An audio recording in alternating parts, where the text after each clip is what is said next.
gudii ayyuu isin agarsiisuu jedha. Wanta baay'ee jira, haga xumuraan wajji tura.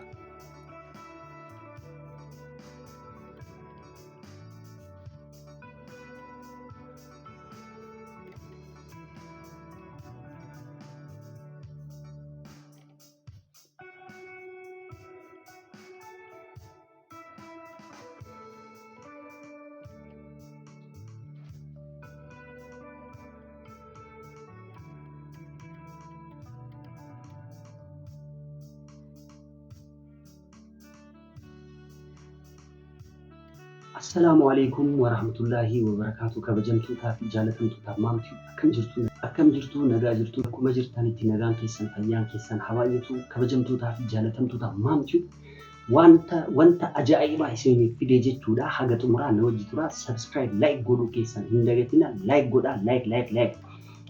Maal inni akka ayyuu fakkeessituu hin argine. Ayyuun waan isiniif hin galle hin jira jechuudha. Ayyuun fakkeessituudha. Inni achitti rakkataa jira. Isin garuu waan isin asitti hojjetaa jirtu waan hin taane hojjetaa jirti jechuudha. Waan mallaqaa soofti jechuudha. Sumayyaan ka dubbattee waan biraa sagalee ka jijjiirtee waan hin taane haasa'uun maal jechuudha. Waan hin taane haasofte jechuudha. Ayyuun ka dubbattee waan biraa, Sumayyaan ka dubbattee waan biraa. Kana jechuun maal jechuudha? Buniin immoo maal godhi jetti qoy. Nama arrabsuun illee maal jechuudha?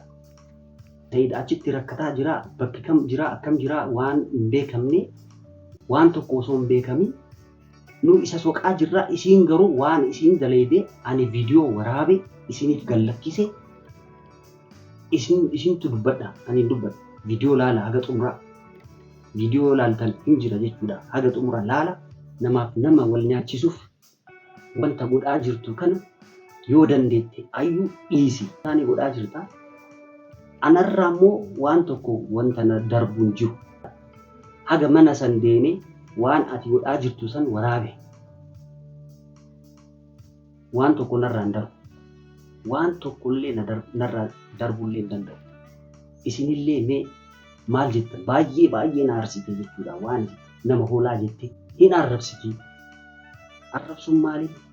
Waan isiin godhaa jirtu osoo naafi nama arrabsiti. Amma immoo kaatee Sumayyaaf ka bitame mana Sumayyaaf bitame jechuudha. Sayid mana biteef Sumayyaaf Adaamaatti mana bitee ture. Mana bitee san irratti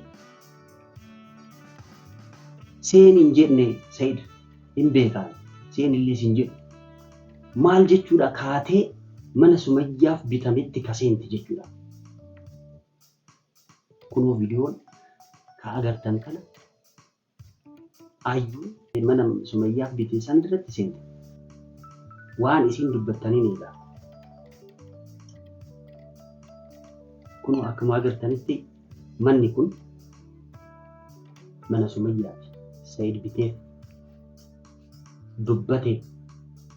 Yaman irraa dhufe yoo dhageettan Adaamaallee mana biteef jedhee ture. Mana bitee san irratti kunoo ayyuu isin. Haa isin baatu eegaa ture garuu hin baane haga danda'u itti kalaa'ee waan isin godhaa jirtu hunda laali. Waan isin hojjette hundu isinillee gudii kana laala. Maal jechuudha? Inni akkanatti rakkataa jira. Ilmoota isaa soqurraa akkanatti rakkataa jira. Haga amma waliin argine. Ayyuun garuu waan godhaa jirtu hin du'aa jettee edaa isin keessaan waan hin taane godhaa jirti. Waan isin barbaaddu hin beekamu. Waan isin yaaddu hin beekamu. Maal akka yaaddu hin beekamu. Yaada isin namaaf hin galu. Maal godhuu barbaaddi? Koomeentii barreessaa isinillee. Booda isintu dubbata. Ani hin dubbatu. Waan isin jettan ineedha.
kan isiniif himuu barbaade subscribe like godhu keessan hin dagatina. Isin jaaladha nagaa naaf tura.